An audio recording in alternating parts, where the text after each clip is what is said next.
Shalom. Vous savez qu'en l'an 220 de l'ère chrétienne, un des plus grands rabbins de l'histoire s'appelait Rabbi Yehuda Hanassi. Il a écrit la Mishnah.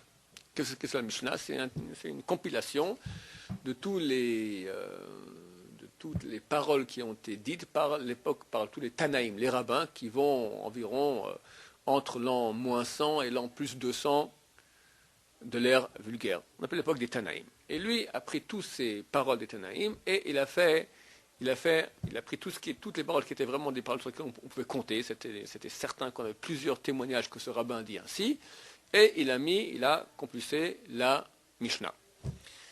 D'autres paroles qui étaient aussi très bonnes, mais que Rabbi Hanassi n'a pas mis dans la Mishnah, on constitue ce qui s'appelle la Tosefta. On appelle cela Braithot. Des Braithot, ce sont des Braithot qui sont extérieurs à la Mishnah. Mais il y a les Braithot simplement qui sont comme ça, il y a des recueils de Braithot.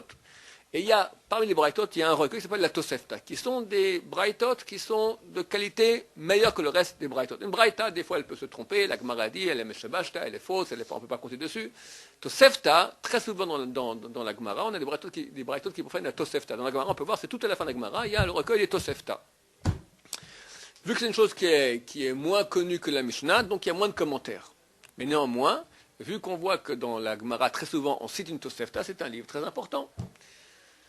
Qui a fait ce compile de la Tosefta s'appelle Rabbi Hoshaya. Un des grands rabbins de notre génération s'appelait le Rav Yecheskel Avramsky. Et il a fait un commentaire sur la Tosefta. C'était un grand tzaddik. Et lorsqu'il est mort, le Rav Shach a fait son oraison funèbre et a dit « Je suis jaloux de toi. Je suis jaloux parce que tu as réussi à faire la Torah dans des conditions que moi, je n'ai pas eu la chance de faire. » C'était 5 ans dans les goulags en Sibérie. Et comme un tzaddik réfléchit, je suis jaloux de toi que tu as pu faire 5 ans en Sibérie. Nous, on est jaloux qu'on n'ait pas allé à Honolulu, d'accord, en Thaïlande. Moi, je suis jaloux que tu n'aies pas allé dans le goulag en Sibérie. Comment se fait-il qu'il était allé? Bon, il était en Russie, il était un rabbin, évidemment. Donc les rabbins, on les envoyait à l'époque stalinienne, on les envoyait là-bas dans les goulags. Lui a dit, je sais pourquoi j'étais au goulag. Aller en prison, aller dans le goulag, c'est sa fille Galout. Galout, c'est un exil. Pour quel péché est-ce qu'une personne part en exil pour la Torah? C'est elle a fait un meurtre, un homicide involontaire. Quand j'étais rabbin encore débutant, un jour à Kippour, un juif venu me voir, m'a demandé Kvod Harav, je ne me sens pas bien. Est-ce que je peux arrêter le jeûne, oui ou non? Moi, je dis non, tu dois continuer. Il revient, je dis non. C'est vrai qu'il avait la peur pâle, etc. Mais d'après ce que j'étudiais, les critères d'après lesquels, oui ou non, on peut autoriser quelqu'un à manger Kippour, ce n'était pas encore suffisant. Pour voyez, cet homme-là est mort. Il est mort du fait qu'il n'a pas arrêté le jeûne pendant Kippour. Donc je suis responsable, je suis homicide involontaire. Pour cela, il fallait que je parte en galoute dans les goulags. Bien sûr, conditions très difficiles du goulag, il s'en sort. Et l'histoire raconte que lorsqu'il était à la gare, en Sibérie pour repartir en Russie, vient vers lui le chef de gare, ou comment on appelle ça, un des contrôleurs de train, qui lui dit, écoutez, je vois que vous êtes un rabbin, vous avez un billet pour rentrer en première classe. Ne prenez pas ces wagons-là de deuxième classe, prenez ceux de première classe. Pourquoi? Ceux de deuxième classe ne sont pas chauffés. Tous ceux qui vont aller dedans vont geler en route. Vous allez en première classe, ils sont chauffés. Bon, merci beaucoup. Il va en première classe, effectivement.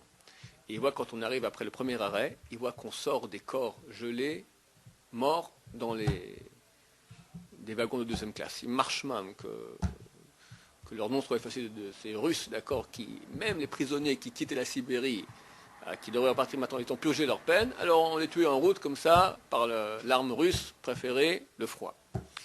Le Rav Yecheskel Avramsky est venu en terre d'Israël, et a écrit donc son grand commentaire sur la Tosefta. Le Rav Yecheskel Avramsky avait une khumra, chose qui n'est pas obligatoire, mais prenez sur lui comme ça pour faire attention, qu'il ne mangeait de la viande qui a été égorgée que par un abatteur rituel, un égorgeur d'abattage rituel, qui n'avait pas plus d'un certain âge. Pourquoi? À partir d'un certain âge, la main se met à trembler, et il se peut que ça n'a pas été...